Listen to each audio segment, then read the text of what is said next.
Stop scrolling, because if you're waiting to upgrade your iPad this year, Apple's smallest tablet might end up being the smartest buy of all. The iPad mini has always been the quiet favorite, powerful, portable, and surprisingly versatile. And now, with the next generation iPad mini 8 on the horizon, there are some important upgrades you need to know before you spend your money. Some of these changes are subtle, others could seriously impact performance, battery health, and long-term value. And yes, we'll also talk about price and release timing, so make sure you stay till the end. Welcome back to Tech Vibe, where we cut through the hype and focus on what actually matters.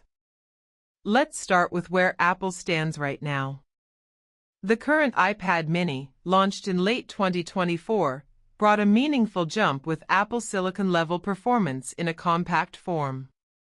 Historically, Apple refreshes the iPad mini roughly every 18 to 24 months, not annually like the iPhone. That places the iPad mini 8 realistically in late 2025 or early 2026, not sooner, and that timeline is important because it shapes what upgrades are actually feasible. Performance is where the biggest and most realistic improvement will land. Apple typically uses previous generation flagship iPhone chips in the iPad mini line. That means the next model is expected to move beyond the current chip to a newer Apple Silicon variant optimized for efficiency rather than raw power. This isn't about turning the mini into a gaming monster, it's about smoother multitasking, faster photo editing, better Apple Pencil responsiveness, and improved longevity with future iPadOS updates. For real-world users, that translates to apps opening instantly, zero lag with split-screen multitasking, and better performance consistency over several years. If you're buying an iPad mini for long-term use, especially students, pilots, medical professionals, or note-takers, this upgrade alone could justify waiting. Now let's talk about iPadOS, because hardware is only half the story. Apple has been steadily refining iPadOS to make better use of compact screens, and the next iPad mini will benefit from that evolution automatically. Expect smarter background task handling, better external display behavior, and improved Apple Pencil features baked into the OS rather than relying on third-party apps. Apple's focus is clear: make iPads feel faster and more capable without sacrificing battery life. Battery health is another area where expectations need to be realistic, but promising. Apple doesn't usually increase battery capacity dramatically in the iPad mini because of size constraints. Instead, they improve efficiency. With a newer chip and better power management in iPadOS, users can expect similar or slightly better battery life, but more importantly, slower battery degradation over time. That means the device should hold its battery health better after 1 or 2 years compared to older models. And for premium market users, that matters.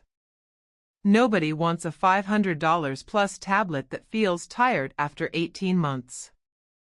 Charging is also worth mentioning. Apple has standardized USB-C across the iPad lineup, and the next mini is expected to continue refining charging efficiency and thermal control rather than pushing headline wattage numbers. It's a very Apple move: quiet, practical, and long-term focused. Design-wise, don't expect a radical overhaul. Apple rarely redesigns the iPad mini in back-to-back generations. The current edge-to-edge display design is likely here to stay, possibly with minor refinements to display calibration, brightness efficiency, or panel sourcing. Promotion at 120 Hz is unlikely at this size and price point, and Apple has been consistent about keeping that feature exclusive to higher-end models. Now, let's talk about price, because this is where many people make the wrong decision. Apple has been very careful with iPad pricing, especially in premium markets like the US, UK, Canada, and Australia. The next iPad mini is expected to start around the same price range as the current model, with storage tiers playing a bigger role in final cost. Significant price hikes are unlikely unless Apple adds a feature that fundamentally changes the product category, and there's no evidence of that happening. That means if you're choosing between buying now or waiting, the decision shouldn't be fear of price increases. It should be about whether you want the next wave of performance and efficiency. So who show? LD wait for the iPad mini 8? If you're using an older mini, especially anything before the current generation, waiting makes sense.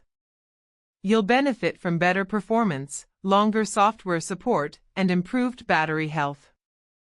But if you already own the latest model and use it mainly for browsing, reading, or casual tasks, the upgrade won't be revolutionary. And that's the honest truth. The iPad mini has never been about flashy specs. It's about balance.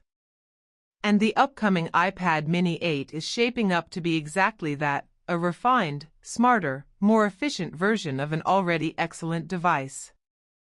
Before you go, here's something important. Apple's quiet upgrades often age better than dramatic ones.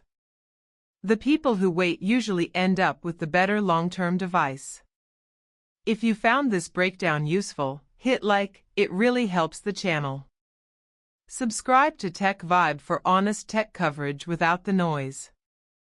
And comment below, are you waiting for the iPad mini 8 or upgrading now?